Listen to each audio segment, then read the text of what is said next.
জগদ্ধাত্রী পুজোতে মোটামুটি শীতের সুখবর দিচ্ছ তুমি, এবং তাতে একজন মোটামুটি আটকে ওঠার একটা দশা হবে আমি জানি। কি ঠিক বলতে চলেছো বলো তো?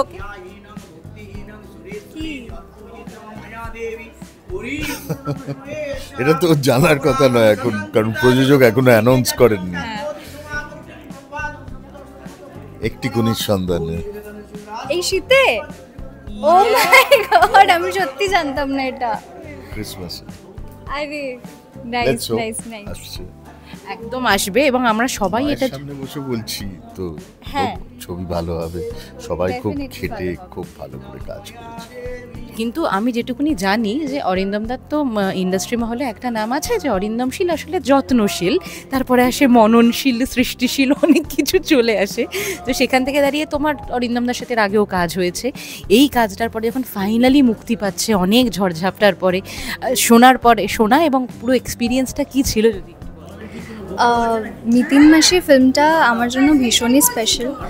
আর এই বছর ভীষণ মানে গরমের মধ্যে কলকাতার অলিতে গলিতে আমরা শুটিং করেছি।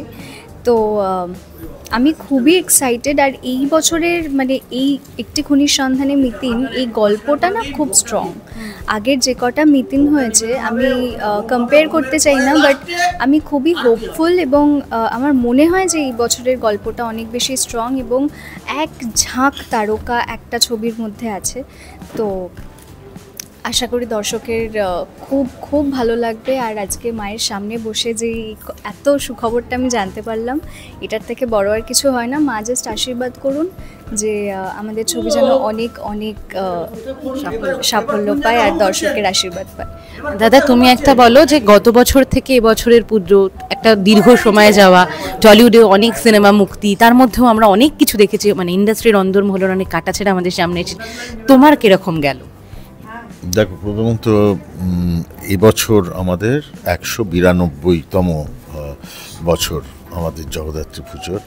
তো যবে থেকে জন্মেছি শ্রীগোপাল মল্লিক লেনের বাড়িতে, জ্ঞান হওয়া অবস্থা থেকে পুজো দেখে আসছি। আমার ঠাকুরদা, বাবা, কাকা সবাই পুজো করতে। তো ওই ভক্তি করে মানুষের সাথে সবাইকে সঙ্গে নিয়ে একসাথে আনন্দ করে পুজো তাদের কাছ থেকেই শিখেছি। এবং এই যে আচার অনুষ্ঠান যা যা করা হয়, শুক্লা বলে যে অরিন্দম এত সুন্দর করে সব নিয়ম জানে। তো আমার খুব ভালো লাগতো। আমি ছোটোবেলা থেকেই সারাক্ষণ ধরে ঠাকুরদাকে দেখছি, দিদাদের দেখছি, বাবা কাকা সবাই মিলে কীভাবে কী পুজো, কী নিয়ম, কী হবে দেখতে দেখতে না এটা কণ্ঠস্থ হয়ে যাচ্ছে। তো এখন আমার আর কিছু, এখন আমি মুখস্থ বলে যেতে পারি এটার পরে এই হবে, এই লাগবে, সেই হবে, এই হবে সমস্ত। তো যাই হোক, তো এটা ইটস আ প্রসেস। এবং আমি শুধু বলি যে আমরা উই আর ব্লেসড, আমাদের পরিবার, শুক্লা, সোনিকা, আমি, যে এই পুজো 192 বছরের পুজো আমরা এখনও চালিয়ে যেতে পারছি। এবং মায়ের কাছে এইটুকুই কামনা করি যে এটা যেন ফার্দার ক্যারি ফরওয়ার্ড, মানে চালিয়ে যেতে পারি। সেটা গেল একটা কথা।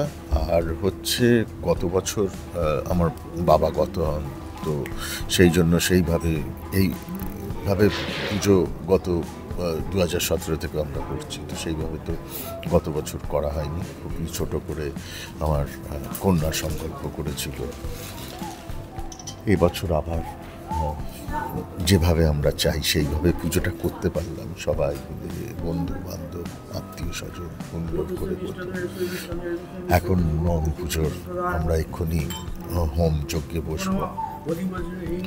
এইটুকুই বলবো যে ভালো হোক, সমস্ত নেগেটিভিটি দূর করে আমরা পজিটিভ দিকে তাকিয়ে থাকি। এবং এই পজিটিভিটি, এই একত্র হয়ে পুজো করার যে পজিটিভিটিটা, এটা আমি ছোটোবেলায় আমার পরিবারের থেকে শিখেছি।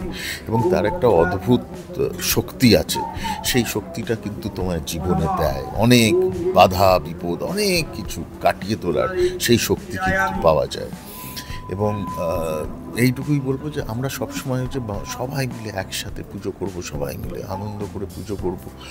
পুজো, উৎসব, এই যে মানুষের সাথে মানুষের প্রীতিবন্ধন, ভালোবাসা, বিশ্বাস, সমস্তটা করে এগিয়ে যাওয়া, এটাই জীবন।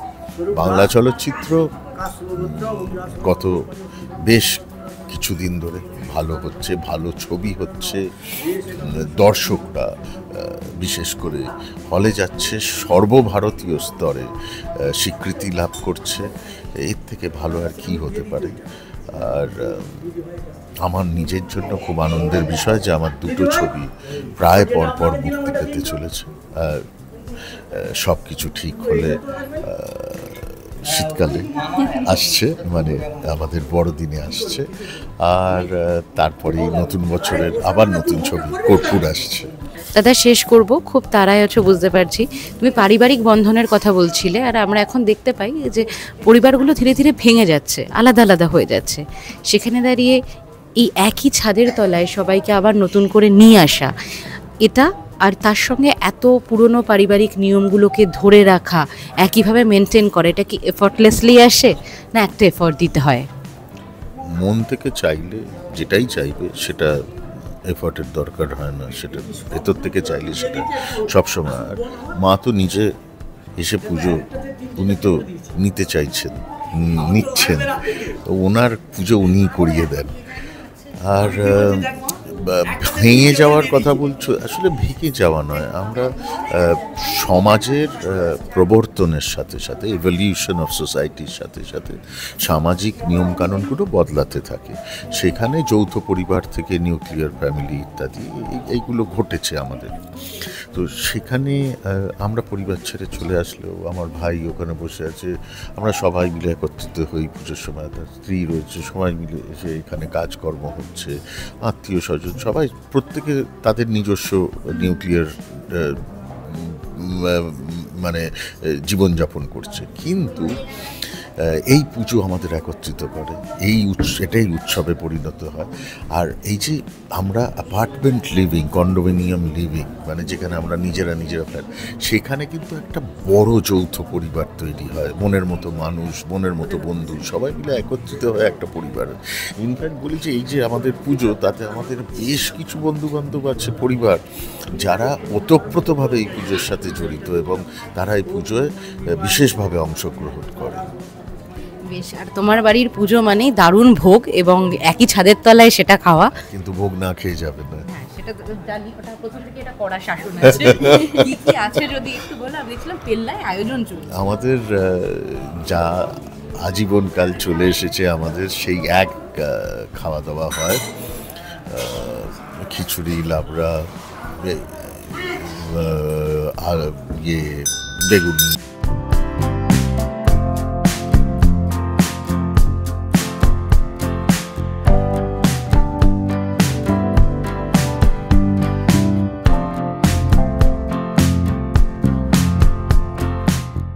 নমস্কার। সকাল থেকে তো খুবই ব্যস্ততায় আমরা গেছি, কেন কি জগদ্ধাত্রী পুজো মানে সপ্তমী, অষ্টমী, সন্ধি পুজো আর নবমী সব একসাথে। এই ইনফ্যাক্ট কিছুক্ষণ আগে আমাদের হোম শেষ হয়েছে, তো সারাদিন খুব ব্যস্ততায় গেছে।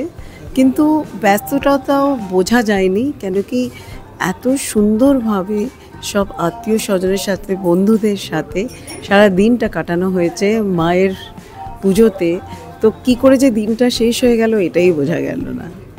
ইনফ্যাক্ট এক্সাইটমেন্টটা খুবই থাকে, কেন কি এর আগে তো আমাদের বাবা কাকারাই পুজোটা করছিলেন, তো ওদের পরে থেকে 21 থেকে আমাদের এখানটা করা আমরা শুরু করেছি, কেন কি নেক্সট জেনারেশনকে টেক ওভার করতেই হয়, সেই জন্য এটা অরিন্দম টেক ওভার করেছে। আর 21 থেকে আমরা করছি। প্রথম বছর অফকোর্স টেনশন হয়েছিল, কেন কি এটা ভীষণ বড় পুজো অ্যান্ড প্রচুর দায়িত্ব নিয়ে করতে হয়, আর মা চেয়েছে বলেই আমরা করতে পারছি পুজোটা।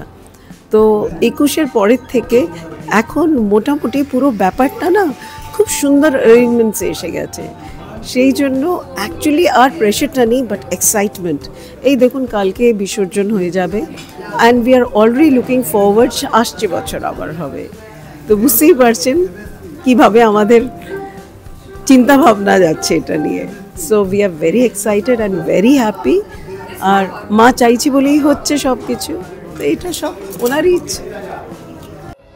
টলিউডের latest update, gossip and entertainment পেতে সাবস্ক্রাইব করুন শুধুমাত্র সিটি সিনেমা, আর ফলো করুন সিটি সিনেমার Instagram, Facebook, Twitter and ShareChat page.